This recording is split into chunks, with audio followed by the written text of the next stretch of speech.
अस्सलाम वालेकुम। क्या जदीद दौर की ये तकाज़ा नहीं कि आज का इंसान नफरतों के बीज बो रहा है? आखिर क्यों जैसे जैसे इंसान तरक्की करता जा रहा है, हम उतने ही एक दूसरे से अलग होते जा रहे हैं। पुराने जमाने में जहाँ जहालत उरूज पे थी, वहीं मोहब्बत के किस्से भी अपनी एक मिसाल थे।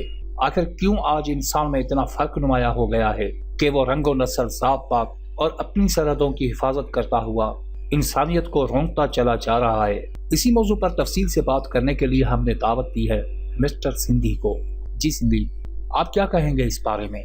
पहली बात यह कि अगर ईमानदारी से तहकीक की जाए तो हर नफरत की बुनियाद सियासत से जुड़ी नजर आएगी। लोगों को देख लें, कबीलों को देख लें, कौमों को देख लें या मुल्कों को देख लें, जहाँ पर भी दरार होगी वहाँ सियासत नुमाया होगी। दूसरी बात कि दुनिया के हर खित्ते में इंसान ही पैदा होता है। वहाँ के तौर तरीके उसे अपनी शनाख्त देते हैं, उसे जिंदगी में ऊंच नीच का फर्क सिखाते हैं। नफरतों के बागात में मोहब्बत के पौधे नहीं उगते, और जब उगते हैं तो एक मिसाल कायम करते हैं। ये हमारी खुशकिस्मती है कि जहाँ हर चीज को सियासत से जोड़ा गया हो, वहाँ पर आज भी अजीम लोग जन्म लेकर अपना किरदार अदा करते हैं। हमारी सोच हम तक ही महदूद है, लेकिन हकीकत ये है कि हर कौम, हर मुल्क और हर मजहब में आज भी ऐसे लोग पैदा होते हैं जो अपना सब कुछ इंसानियत पर कुर्बान कर देते हैं।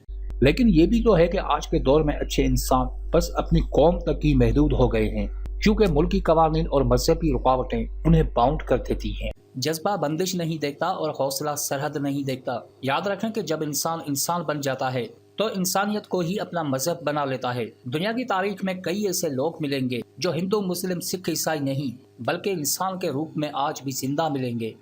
ये तो तारीखी बातें हैं ना, हम आज के दौर की बात कर रहे हैं। तो आज भी मौजूद है ना। जोगेंद्र सिंह सलारिया एक सिख हैं, लेकिन उसने जितना मुसलमानों के लिए किया उतना तो हम भी नहीं कर पाए। ये जोगेंद्र सिंह सलारिया वही है ना जिसने दुबई में पाकिस्तानी कैदियों को रिहा करवाया था? जी बिल्कुल, ये पीसीटी ह्यूमैनिटी के फाउंडर हैं, जो एक आलमी तंजीम है।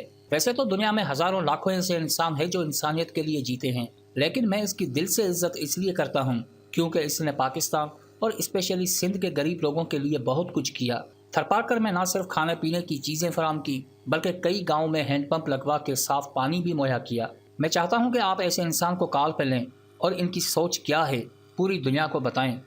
लेकिन सिंधी, इतने बड़े आदमी के पास हमारे लिए वक्त होगा? डर क्यों रहे हैं, कोई सियासतदान थोड़ी है। आप मेरा नाम ले लीजिए और कॉल मिलाएं। हेलो मिस्टर जोगेंद्र सिंह सलारिया, मैं मिस्टर सिंधी लाइव प्रोग्राम से बात कर रहा हूँ फ्रॉम पाकिस्तान। सत श्री अकाल, सलाम, आदाब, नमस्कार।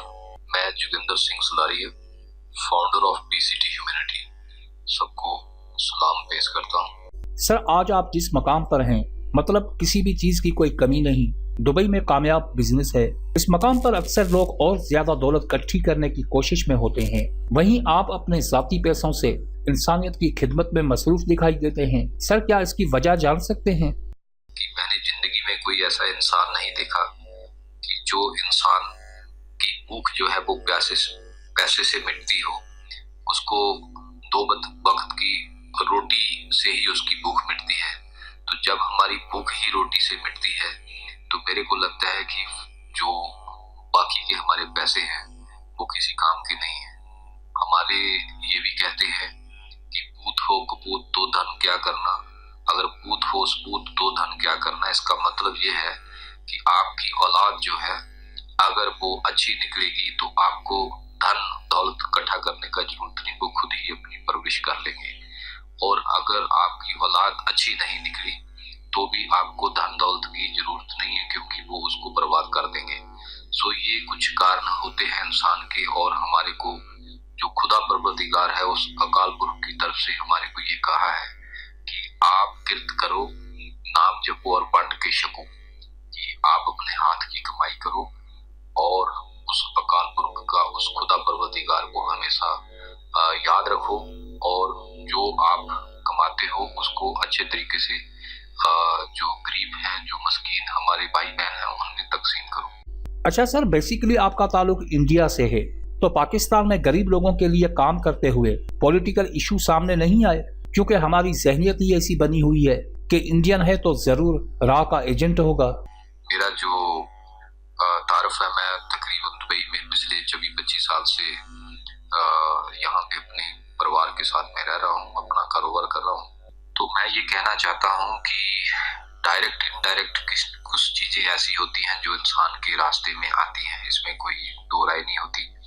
लेकिन ये है कि मैं सबका शुक्रिया अदा करना चाहता हूँ। पहली बात तो ये है कि पूरे पाकिस्तान की आवाम को इस बात से मेरी तरफ से बहुत सी मुबारकबाद है कि उन लोगों ने जितना मेरे को प्यार दिया, जितनी खलूसियत दी, उसका मैं तहे दिल से शुक्र करता हूँ। और मैं ये भी कहना चाहता हूँ कि उम्मीद करता हूँ कि आगे भी मेरे को ऐसा ही खिदमत करने का मौका दे कि मैं जो हमारे गरीब भाई बहन हैं उनकी ऐसे ही खिदमत करता रहूं। और मेरे लिए मुल्क, कास्ट, क्रीड, जात पात कोई मायना नहीं रखती, इंसानियत मायना रखती है।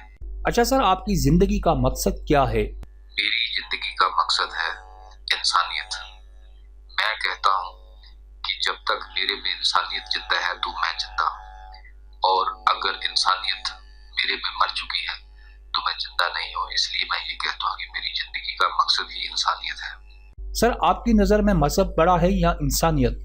कास्ट, क्रीड, जात पात, मजहब, मुल्क बड़े नहीं है, मेरे लिए बड़ी है इंसानियत। सो इंसानियत सबसे बढ़ के है। इंसानियत उस खुदा परवरदिगार को भी पसंद है, इसलिए इंसानियत से बढ़ के कुछ नहीं हो सकता। अच्छा सर, किसी की हेल्प करते हुए आप ये नहीं देखते कि उसका मजहब क्या है? बिल्कुल नहीं, क्योंकि हमारा रब एक है।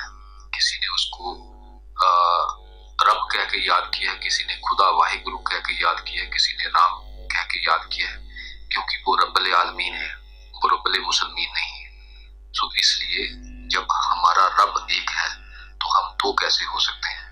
सो हमारे लिए जात पात कोई मायना नहीं रखती, क्योंकि हम ये चाहते हैं कि सब एक ही रब के बनाए हुए सब बंदे हैं। सो हमारे को कभी भी किसी को ऐसे धर्म की नजर से नहीं देखना चाहिए। सर, आखिरी सवाल, मिस्टर सिंधी से आपका क्या ताल्लुक है? जी जौहर, आप हमारे दोस्त ही नहीं, हमारे भाई जैसे हैं, और आपके काम की हम काबिले तारीफ करते हैं कि आप बहुत अच्छा काम कर रहे हैं और आगे भी ऐसे काम करते रहेंगे। सर, बहुत बहुत शुक्रिया जो आपने अपना कीमती वक्त हमें दिया। देखा जाए तो इतने बड़े आदमी के सामने हमारी कोई हैसियत नहीं, लेकिन फिर भी वो मुझे ना सिर्फ अपना दोस्त बल्कि अपना भाई समझते हैं। मेरी गुर्बत और उनकी दौलत के बीच में कोई दीवार नहीं, क्योंकि हमारी सोच एक है। ये सोच ही है जो इंसान को इंसान से कनेक्ट करती है। जब दिल इंसानियत पे आ जाए तो मुआशी फर्क खुद मिट जाता है। इंडिया में अगर बुरे लोग हैं तो जोगेंद्र सिंह सलारिया जैसे इंसान भी मौजूद है। हर जगह यही सूरत हाल है। हमारे पास भी अगर बुरे लोग हैं तो अब्दुल सत्तार ईदी जैसे अच्छे इंसान भी हैं। लेकिन दुख की बात यह है कि सियासत ने हमें इतना अंधा कर दिया है कि दोनों तरफ से हमें सिर्फ दुश्मन ही दिखाई देते हैं। ऐसी सूरत हाल सिर्फ पाकिस्तान में नहीं है, बल्कि इंडिया में भी यही हाल है। अगर वहाँ पर किसी को तकलीफ होती है या हिंदुस्तान में बसने वाले मुसलमानों पे निकालता है, वहाँ पे हालात खराब होते हैं तो यहाँ पे हलचल मच जाती है। आखिर कब तक हम एक दूसरे को दुश्मन समझते रहेंगे? हमारी तरह कई ममालिक जो माजी में एक दूसरे के दुश्मन हुआ करते थे, आज भाई बनकर तरक्की की राह पर खड़े हैं। हमारी नफरत का ये आलम है कि पाकिस्तान का हिंदू गंगा में अपनी अस्थियां नहीं बहा सकता और हिंदुस्तान के लोग पाकिस्तान में यात्रा के लिए नहीं आ सकते। जिस बॉर्डर का सुनकर हम पे जुनून सवार हो जाता है, दुनिया के मुल्कों को देख लें, उन्होंने अपने बॉर्डर्स किस तरह बनाए हुए हैं।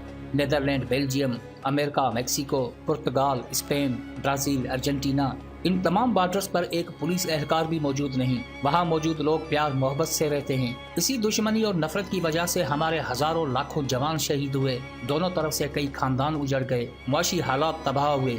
72 सालों में इतना कुछ खोकर पाया क्या? कुछ भी नहीं। 1857 से लेकर 1971 तक हमने जितनी भी जंगें लड़ी वो जंगें नहीं बल्कि झड़पें थी। असली और मुकम्मल जंग क्या होती है, ये हिरोशिमा या नागासाकी वालों से पूछें या यूरोप के किसी खानदान से पूछें, वो आपको बताएंगे कि जंग क्या होती है। हर मसला बातों से हल होता है। जंग और नफरत से सिर्फ नस्ल तबाह होते हैं। नफरतों के दास्तान भी आपके सामने है और जंगों के नताइज भी आपके सामने है। हमें ही फैसला करना होगा कि मिलकर आगे बढ़ें या लड़कर पीछे चलें।